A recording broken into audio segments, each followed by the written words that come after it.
Alhamdulillah wassalatu wassalamu ala sayyidina Rasulillah Sayyidina Muhammad bin Abdullah wa ala alihi wa sahbihi wa mawalah ma ba'd. Kita bersyukur kepada Allah Subhanahu wa taala atas segala nikmat, atas segala anugerahnya. Cinta kepada harta dan cinta kepada kedudukan. Ini adalah musibah. Ini adalah bala. Di dalam hadis Rasulullah sallallahu alaihi wasallam beliau menyebutkan hubbud dunya ra'su kulli khati'ah. Cinta kepada dunia adalah sumber biang induk dari segala kesalahan. Yang dimaksud dalam dunia ini bukan keberadaan harta, bukan keberadaan tahta, bukan keberadaan popularitas, akan tetapi yang dimaksud segala sesuatu apapun bentuknya, apapun fisiknya, apapun sifatnya yang membuat seseorang jauh dari Allah Subhanahu wa taala, yang membuat seseorang lalai dari kewajibannya kepada Allah, terjeblos dalam kemaksiatan atau terjeblos lalai daripada zikir kepada Allah taala, maka itu adalah dunia. Kul ma yulhika 'anillah yuqi'ak fi ma'siyatih fa huwa dunya. Segala sesuatu yang membuat kamu lalai kepada Allah dan menjebloskan kamu dalam maksiat, itu adalah dunia. Apapun, mau itu tahta, mau itu jabatan, mau itu harta, mau itu keluarga, mau itu popularitas, mau itu pengikut, mau itu massa, mau apapun itu, membuat kita lupa kepada Allah, menjebloskan kita dalam maksiat, itu adalah dunia yang tercela, yang dilaknat oleh Allah Subhanahu wa taala. Manakala segala sesuatu membuat kita lalai dari sholat 5 waktu, atau lalai dari sholat jamaah, atau lalai dari takbiratul ihram bersama imam, atau membuat seseorang menjadi saling dengki, saling iri, saling hasut, atau gara-garanya membuat dia jadi riya, jadi ujub, ataupun gara-garanya membuat mutuskan silaturahmi, itu adalah dunia yang tercela. Waliyadzubillahi min dzalik. Rasulullah sallallahu alaihi wasallam di dalam hadis tadi menyebutkan bahwasanya tentang cinta kepada kedudukan dan cinta kepada harta diibaratkan oleh Nabi Muhammad SAW sebagai kecintaan ini adalah sesuatu yang merusak, lebih merusak daripada dhiban dariyan ursila fi zaribati ghanam. Itu madhibani dariyani ursila fi zaribati ghanam bi afsad laha min hubbil jah wal mal fi dini rajulin muslim. Kecintaan kepada harta, kecintaan kepada dunia itu lebih merusak daripada 2 ekor serigala yang diterjunkan di dalam kandang kambing atau kawanan kambing. Apa yang terjadi? Ya sudah, selamat tinggal kambing tersebut. Ada 2 serigala yang kelaparan, dimasukkan ke kandang kambing, habis sudah. Begitu juga ada 2 serigala yang lebih dahsyat, dimasukkan ke dalam agama seseorang, di dalam iman seseorang. Apa? Cinta kepada harta, cinta kepada kedudukan. Nah masalahnya kita punya apa enggak nih? Cinta harta, cinta kedudukan. Asal tahu aja, kita semuanya cinta harta. Adapun kedudukan, gala ba'dul arifin, akhir ma yakhruju min ru'usis suddigin hubbur riyasah. Hal terakhir yang keluar dari kepalanya kaum as-siddiqin, auliya wassalihin, adalah cinta kepada kedudukan, cinta kepada popularitas, cinta kepada kehormatan. Itu adalah hal yang terakhir yang keluar dari dia. Masya Allah, artinya ini perlu proses panjang. Beruntung orang yang memiliki insaf, sadar diri, tahu akan kekurangan dirinya, mau berobat. Tapi celaka, sungguh celaka orang yang gak sadar dirinya, menganggap kalau ini bukan penyakit, menganggap kalau ini ya sudah, mau apa lagi, nikmatin aja. Berobat, namanya orang penyakit, berobat. Tujuannya jangan sampai kita meninggal dunia dalam hati kita masih cinta sama dunia. Kita meninggal dunia dalam hati kita masih cinta kepada tahta, masih cinta kepada kedudukan. Berobat dari sekarang. Rasulullah sallallahu alaihi wasallam beliau menyebutkan di dalam hadis bahwasanya innakum satahrisun 'alal imarah wa innaha satakun alaikum nadamah yaumal qiyamah. Sesungguhnya kalian akan tergila-gila terhadap kedudukan, berlomba-lomba, rakus, serakah, tamak, mencari kedudukan, mencari tahta. Apakah itu bagus? Nabi Muhammad SAW, innaha satakun alaikum nadamah yaumal qiyamah. Itu besok akan menjadi penyesalan bagi kalian di hari kiamat. Kalau Rasulullah bilang nyesal, terus ada yang bilang itu kebanggaan. Mana yang benar? Salah satu bohong. Yang jelas bukan Nabi yang berbohong. Sebab Rasul SAW la yantiqu anil hawa in huwa illa wahyun yuha. Menjadi penyesalan besok di hari kiamat orang-orang yang tergila-gila dengan kedudukan tersebut. Dan Rasulullah SAW mengingatkan kepada kita, faham bahwasanya di dunia ini pasti ada orang yang memikul daripada kedudukan tersebut. Lantas bagaimana apa harus dia tinggalkan? Kewajiban dia adalah taqwa kepada Allah Subhanahu wa taala dan tidak tergila-gila dan menghalalkan segala cara untuk mencarinya.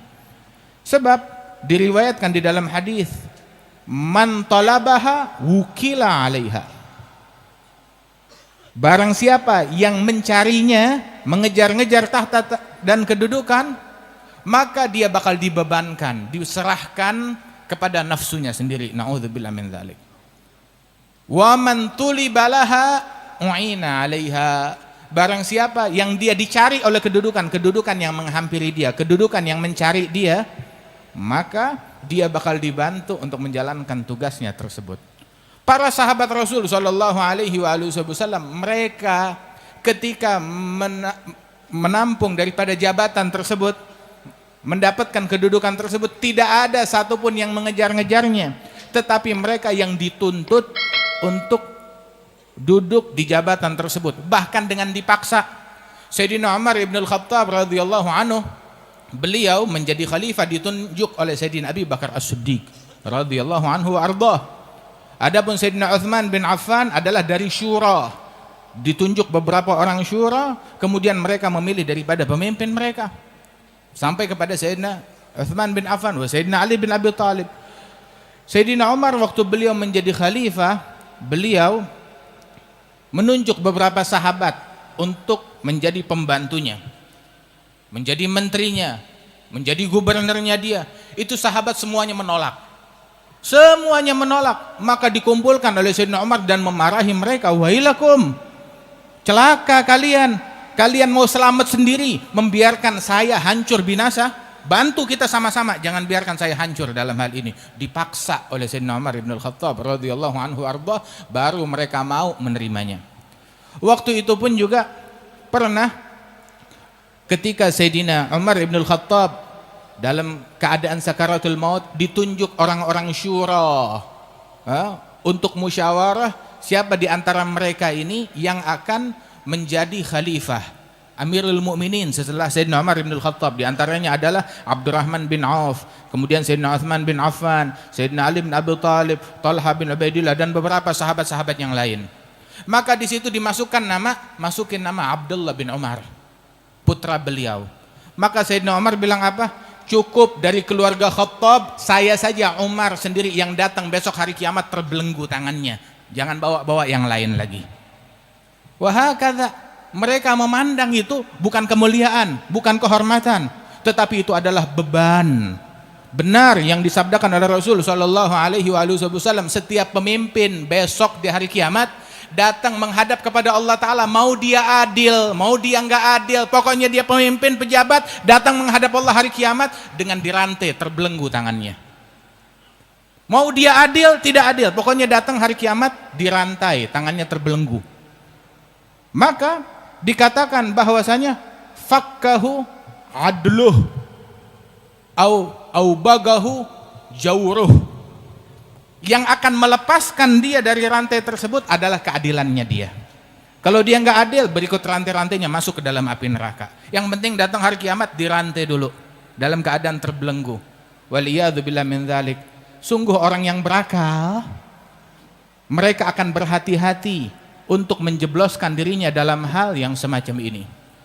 Disebutkan bahwasanya dahulu Al-Imam Ahmad bin Isa Al-Muhajir, beliau meninggalkan daripada kemewahan duniawi, gemerlap duniawi di Basrah. Dia keluar minal Basratul Khadra yakhtarigul gura wa yalhagu aghwaran laha bi'akami. Beliau meninggalkan Basrah yang subur, yang makmur, ditinggalkan. Dia bawa keluarganya, zuriyahnya dia selamatkan daripada glamor duniawi, tahta, jabatan, harta. Dia pergi ke lembah Hadramaut. Bahkan dia punya adik namanya Imam Muhammad bin Isa. Dinasihatin Muhammad bin Isa adalah gubernur di Basrah. Dia katakan bahwasanya ini udah bukan jalan keluargamu lagi, keluar. Cepat kamu tinggalkan, mundur dari jabatan itu, ikut saya. Sampai akhirnya dengar kata saudaranya ini meninggalkan daripada jabatan dan tahta tersebut dan ikut bersama Imam al-Muhajir. Artinya dia meninggalkan daripada jabatan dan tahta tersebut. Kenapa? Sebab fitnah. Dan dikatakan bahwasanya kamu nggak bakalan mungkin di masa ini dengan lingkungan semacam ini untuk menjalankan haknya Allah Subhanahu wa taala, berikan kepada yang lain. Wa kana al-Imam Al-Husain ibn Syekh Abi Bakar bin Salim, dulu ada Sultan Al-Kathiri. Datang kepada beliau, Sultan Al-Kathiri ini datang kepada Imam Al-Husain ibn Syekh Abi Bakar bin Salim bersembunyi pelan-pelan di tengah malam. Dia datang, "Ya Imam, bantu saya mau bertaubat. Saya mau tinggalkan jabatan saya, tahta saya, sebab saya tahu dari apa yang hadisnya disampaikan, hadisnya Rasul sallallahu alaihi wasallam, saya mau serahkan ini, ambil ini tahta, jabatan sultan untuk kamu. Saya mundur, ini untuk kamu. Silahkan. Bala tentara saya turut perintah kamu. Silahkan." Maka Imam Al-Husain menolak itu semua. Dan kalau kamu enggak mau, berikan kepada anakmu, ataupun kepada muridmu, ataupun pembantumu, siapapun, kita pasrah. Maka Imam Al-Husain mengatakan, "Lau kanatil imarah tasluh lil hamir la nardaha li hamirina." Seandainya tahta jabatan presiden bisa dipikul oleh keledai, saya tidak rela dipikul oleh keledai saya. Habis bagaimana? Kamu berikan kepada siapa sepupumu, keluargamu yang kamu anggap baik, adil, bisa menjalankan, serahkan kepada mereka. Tapi jangan kamu hinakan kami dengan jabatan itu. Kita nggak mau itu semua. Wahakadha. Sehingga akhirnya itulah yang dilakukan oleh para aulia wassalafus salih radhiyallahu anhum ajma'in. Mereka menghindar dari fitnah. Mereka menjauh dari tahta. Siapa yang datang kepada mereka minta petunjuk, mereka berikan hidayat, mereka bimbingkan, berikan nasihat, mereka berikan daripada bimbingan ajaran sesuai ajarannya Rasulullah sallallahu alaihi wasallam. Adapun turut mengejar-ngejarnya, lah. Karena Imam Al-Faqih Al-Muqaddam tahu syiarnya beliau apa? Beliau patahkan pedang, mundur daripada tuh dunia untuk meraih kekuasaan. Dia mundur dari itu semua. Dan apa yang dilakukan oleh Al-Faqih Al-Muqaddam bukan beliau orang yang pertama kali yang melakukannya. La. Beliau bukan orang pertama kali yang melakukan mematahkan pedang, mundur daripada duniawi, daripada tahta. Bukan beliau yang pertama kali. Beliau hanyalah mujaddid, tajdid hadza syiar, yang memperbaharui syiar ini sebagaimana dikatakan oleh para masyayikhna. Sebelum beliau kana Imam Al-Hasan bin Ali bin Abi Thalib, beliau mundur dari kekuasaan. Beliau sudah menjadi Amirul Mu'minin, beliau sudah menjadi khalifah. Kemudian beliau mundur dari kekuasaan. Kenapa dia mundur dari kekuasaan? Dia tidak mau umat Islam satu sama lain saling berkelahi, menghunuskan pedang, saling membantai, membunuh cuma gara-gara kekuasaan. Dia serahkan jabatan kepada Muawiyah, ambil kepada engkau. Ada kesepakatan yang terjadi antara mereka, khalas, ambil. Sebab muddatul khilafah sebagaimana disabdakan oleh Nabi Muhammad 30 tahun. Sayyidina Ali bin Abi Thalib ketika wafat sudah menjalankan daripada masa khilafah tersebut 39 tahun 6 bulan. Dilanjutkan oleh Sayyidina Hasan bin Ali bin Abi Thalib selama 6 bulan. 29 tahun plus 6 bulan jadi 30 tahun. Sempurna masa khilafah diberikan kepada Muawiyah. Wa Rasul sallallahu alaihi wasallam menyebut mauqif ataupun sikap yang diambil oleh Sayyidina Hasan bin Abi Thalib bukan sikap pengecut, bukan sikap penakut, tapi ini adalah sikap seorang pemimpin. Hingga beliau menyatakan di dalam hadis beliau, "Inna bni hadza sayyid." Putraku ini Al-Hasan, beliau adalah sayyid, pemimpin. Mau dia punya jabatan, enggak punya jabatan, beliau adalah sayyid, pemimpin. Fala'allallah an yuslih bihi baina fi'atain azimatain. Sungguh kelak Allah akan mendamaikan dengan berkat Al-Hasan ini dua kelompok kaum muslimin yang saling berhadapan ingin berperang, diakurkan oleh Sayyidina Al-Hasan bin Ali bin Abi Thalib radhiyallahu anhu wa ardah. Dan itu yang beliau lakukan. Dan beliau meninggalkan daripada itu semua. Begitu juga Al-Husain bin Ali bin Abi Thalib yang terbunuh di Karbala sana dengan tujuan dia tidak mau menarik fitnah kerusuhan ke kota Madinah. Dia keluar dari kota Madinah. Abdullah bin Abbas menghadang beliau. Dibilang, kamu kan tahu kalau kamu ke sana pasti akan terbunuh, dari hadisnya Nabi Muhammad SAW. Dan iya, saya tahu. Sehingga tetap dia maksa mau keluar dengan tujuan tidak mau membawa fitnah dan kerusuhan ke kota Madinah. Sebab seandainya bala tentara yang ingin membunuh beliau masuk ke kota Madinah, yang terjadi adalah kerusuhan besar-besaran di antara kaum muslimin. Sebab sahabat nggak bakalan tinggal diam. Tapi beliau keluar dari kota Madinah sengaja untuk menghindarkan fitnah dan kerusuhan. Hingga Sayyidina Abdullah bin Abbas beliau mengatakan, astaudi'ukallah min syahid. Aku titipkan engkau kepada Allah dan engkau adalah seorang syahid, orang yang calon mati syahid. Menempuh perjalanan itu dia tahu apa yang bakal terjadi hingga dia dihadang dan terbunuh dalam kejadian tersebut. Dan dalam segala upayanya dia berusaha menghindari daripada fitnah dan perpecahan. Ketika diancam akan dibunuh, dia berikan 3 pilihan kepada kaum tersebut. Pilihan yang pertama, imma an tukhalluni amshi haitsu urid. Kalian biarkan aku, saya berjalan ke tempat tujuan yang saya tuju. Atau biarkan bawa saya ke Yazid bin Muawiyah, natafaham ana Yazid, biar saya ngomong sama Yazid langsung, nanti saya ngomong urusannya. Bawa saya tangkap, hadapkan saya ke Yazid, saya ngomong sama dia, urusan saya sama dia. Atau kalau memang mau juga, ya khalas, biarkan saya kembali ke Madinah Al-Munawwarah. Tetap mereka nggak mau, kami mau bunuh kamu, mau bunuh kamu. Atau begini saja, kamu plot saya, tempatkan saya di sebuah jihad terhadap kaum musyrikin, biarin saya dalam bakti jihad tersebut hingga saya mati fisabilillah. Tetap nggak mau, kamu harus mati di tangan kami, mati di tangan kami. Dan itulah yang terjadi. Radhiyallahu anhu wa ardhah. Sayyidina Utsman bin Affan, bahkan ketika beliau di demo di sekeliling rumahnya, itu Sayyidina Ali bin Abi Thalib mengirim utusan kepada Sayyidina Utsman, kalau engkau mau saya kirim beberapa orang pasukan untuk menjaga di rumahmu. Dia bilang, nggak usah, suruh pulang semuanya. Kenapa? Saya nggak mau muslimin saling berhadapan bunuh-bunuhan cuma gara-gara saya. Mau bunuh saya, bunuh aja udah selesai. Dan akhir doa beliau ketika beliau terbunuh, tahu doanya beliau apa? Allahumma jma' ummata Muhammad. Ya Allah, persatukan umat Nabi Muhammad sallallahu alaihi wasallam. Sayyidina Abu Musa al-Asy'ari beliau mengatakan, demi Allah. Abdurrahman bin Auf mengatakan, demi Allah, seandainya Utsman tidak mengatakan untuk mempersatukan umat Nabi Muhammad, sampai hari kiamat nggak bakalan bersatu umatnya Rasulullah sallallahu alaihi wasallam. Imam Ali Zainal Abidin setelah ayahnya terbunuh depan matanya beliau, nggak menghabiskan umurnya untuk caci maki orang, enggak menghabiskan umurnya untuk memaki-maki orang dan kelompok yang membantai daripada ayah dan keluarganya. Lah, sikapnya beliau adalah imam dalam zuhud, imam dalam taqwa, imam dalam ilmu. Al-Hasan wal Husain, walaupun mereka mundur daripada kekuasaan dan khilafah, tetapi khilafah yang hakiki ada pada mereka. Mereka lah yang memiliki khilafahnya Rasulullah yang asli. Adapun khilafah kursi ambil buat siapapun, mulkan abuda, kerajaan yang saling gontok-gontokan. Akan tetapi kerajaan yang hakiki adalah pada diri mereka, kerajaan akhlak, kerajaan ilmu, kerajaan taqwa, kerajaan istiqamah. Wallahi, wallahi, wallahi, kerajaan tahta nggak ada gunanya tanpa diiringi dengan kerajaan akhlak, dengan kerajaan istiqamah, dengan kerajaan adab, dengan kerajaan ilmu ini. Dan jangan kita sibuk untuk mencari kerajaan tahta yang merupakan warisannya Firaun dan Haman dan Qarun dan Namrud, hingga kita lupa warisannya Rasulullah sallallahu alaihi wasallam.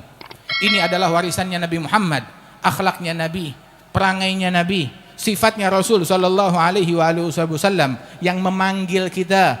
Kalau orang sekarang berebut mencari-cari satu kursi direbutkan oleh jutaan orang, maka sesungguhnya kursi kewalian menanti kita. Siapa yang mau duduk di kursi zuhud?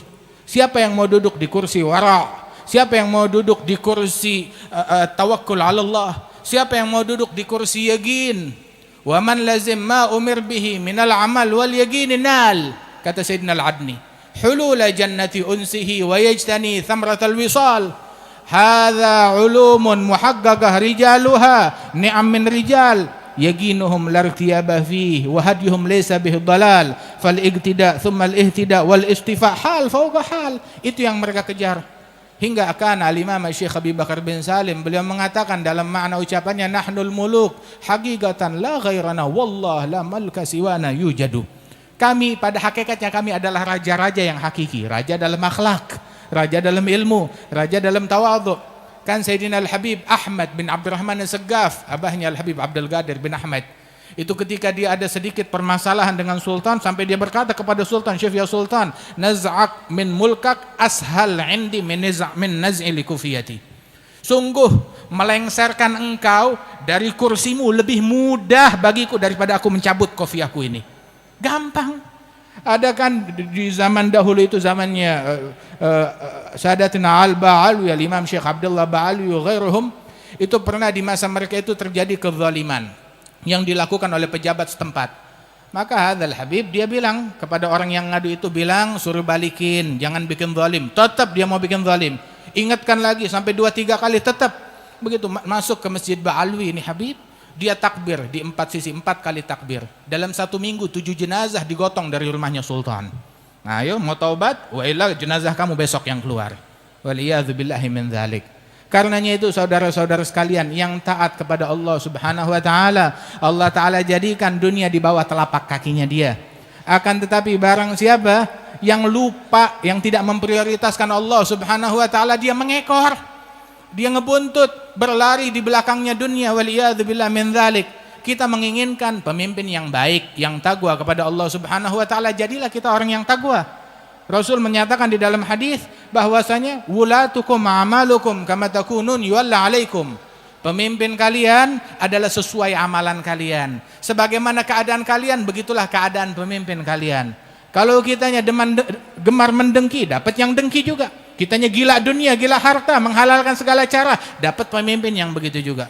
Tetapi manakala kita taqwa kepada Allah Ta'ala, Allah Ta'ala jadikan pemimpin kita orang yang bertakwa kepada Allah Ta'ala. Mudah-mudahan Allah Ta'ala memperbaiki keadaan negeri kita, Allah Ta'ala memperbaiki keadaan kaum muslimin, Allah Ta'ala memperbaiki keadaan para pemimpin, dan Allah Ta'ala menjadikan kita orang yang bertakwa, yang istiqamah, dijadikan kita saling bersaudara, saling mengasihi satu sama lain.